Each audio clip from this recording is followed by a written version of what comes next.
Hello friends, કેમ છો બધા?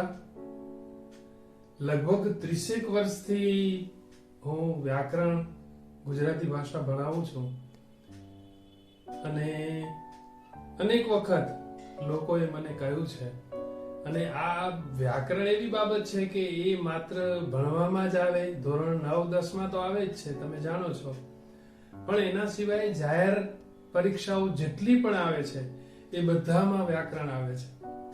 અને આ વ્યાકરણ મિત્રોની માંગણીથી હવે તૈયાર થયો છું કે એના વિડીયો બનાવવામાં આવે અને તમારા સુધી પહોંચતા કરવામાં આવે. આજે શરૂઆત કરું છું વ્યાકરણના અલંકારથી. સૌથી પહેલા અલંકાર એટલે શું એની વ્યાખ્યા આપણને સમજવી પડે. અલંકાર પહેરીએ શા માટે?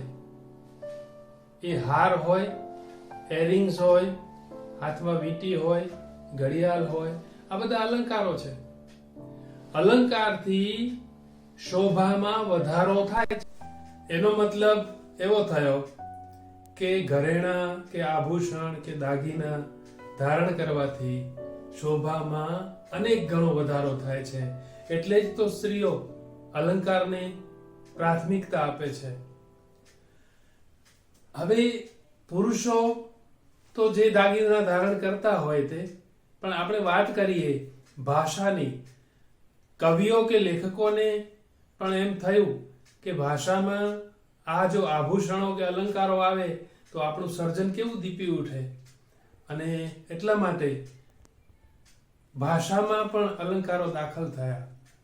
હવે એ દાખલ થયા છે એ અલંકારો મુખ્યત્વે બે જ પ્રકારના, એક શબ્દાલંકારો અને બીજા અર્થાલંકારો.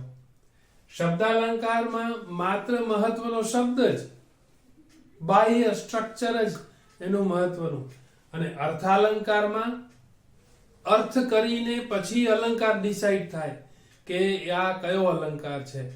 શબ્દાલંકાર પ્રમાણમાં સરળ છે અને અર્થાલંકાર થોડાક ડિફિકલ્ટ, એનામાં મગજથી કામ લેવું પડે, વિચારવું પડે, પછી અલંકાર કયો છે એ નક્કી કરી શકાય. આપણે શરૂઆત કરીએ શબ્દાલંકારથી. આપણે આની વ્યાખ્યા પણ જોઈ કે અલંકાર એટલે વાણીનું સજાવટ વાળું રૂપ. લેખક કે કવિ જે પણ કંઈ સર્જન કરશે તો એ વાણીનું સજાવટ વાળું રૂપ છે. આનામાં પહેલા જ શરૂઆત કરી દઈએ વર્ણાનુપ્રાસ અલંકાર. વર્ણાનુપ્રાસ એટલે એકનો એક વર્ણ. વર્ણનો મતલબ થાય અક્ષર. એકનો એક અક્ષર જે પંક્તિમાં વારંવાર પ્રયોજાતો હોય એવું કંઈક જોઈએ આપણે તો એ થશે વર્ણાનુપ્રાસ.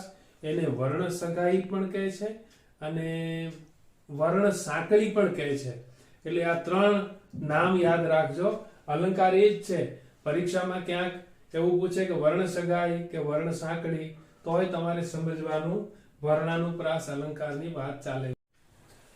વર્ણાનુપ્રાસ અલંકારમાં અક્ષર જ મહત્વનો છે. એટલે જો દાખલા તરીકે અહીંયા ભૂકંપે ભુજ ભચાઉને ભાંગ્યા. હું કચ્છનો છું એટલે ભૂકંપને તો હું ક્યારે ભૂલીશ જ નહીં, અને એ વખતે આ ઉદાહરણ બહુ ચાલેલું.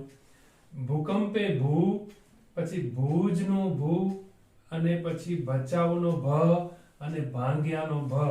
એટલે આ વારંવાર, અને શરૂઆતમાં જ તમારો કોઈ પણ શબ્દ હોય એની શરૂઆતમાં એના પ્રારંભે જે વર્ણ આવતો હોય વારંવાર, તો એ વર્ણ સગાઈ છે, વર્ણાનુપ્રાસ છે અથવા વર્ણ સાંકળી છે, એમ તમારે નિશ્ચિતપણે માનવું પડે. પછી પીગળે પીગળે પડછાયાના પહાડ.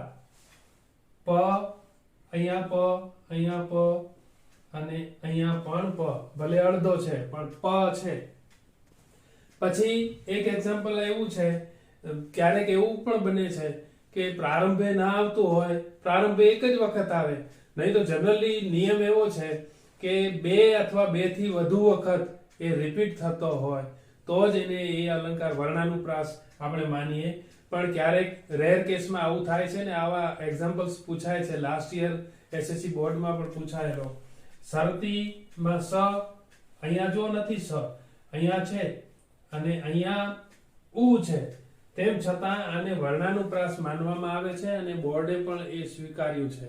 એટલે આ પણ વર્ણાનુપ્રાસ અલંકારનું ઉદાહરણ છે. હા, હવે મને એમ લાગે છે કે આપણે આગળ વધીએ, બીજા એક્ઝામ્પલ્સ જોઈએ, ઉદાહરણો.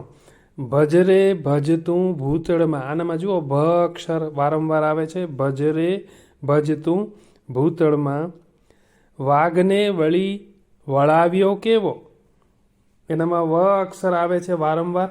એક બીજું એક્ઝામ્પલ્સ મને યાદ આવે છે, આ સ્લાઇડમાં તો નથી. કાળું એનું કામ, કાળા કરમનો કાળો મોહન, બહુ મજાનું છે. એનામાં ક અક્ષર વારંવાર આવે છે. ભૂખથી એ ભૂંડી ભીખ છે, માનવીની ભવાઈનું આ વાક્ય બહુ જબરદસ્ત છે. ભૂખથી એ ભૂંડી ભીખ છે, એનામાં ભ અક્ષર વારંવાર આવે છે. પંડની પેટીમાં પારસ છે પડ્યો, આ અલંકાર અનેક વખત પૂછાયેલો છે. એક બીજું એવું જ ઉદાહરણ, સુયોગ અણમૂલ સુંદર સુહાગી માંગલ્યનો, બે પાંપણ પરે પરોઢે પોઢીને પલભર, એનામાં પ અક્ષર વારંવાર આવે છે. તમે હોશિયાર છો, તમે એ માર્ક કર્યું હશે કે કયો વર્ણ બેવડાય છે અથવા વારંવાર આવે છે. જળનો જવાન જળવતી બને, એનામાં જ અક્ષર વારંવાર આવે છે. મુખ મલકાવે માવલડી, એ પદનું આ વાક્ય છે. મુખમાં મ અક્ષર વારંવાર આવે છે. આ ફરીથી તમને યાદ અપાવી દઉં કે વર્ણાનુપ્રાસ અલંકારને વર્ણ સગાઈ પણ કહે છે અને વર્ણ સાંકળી પણ કહેવાય છે.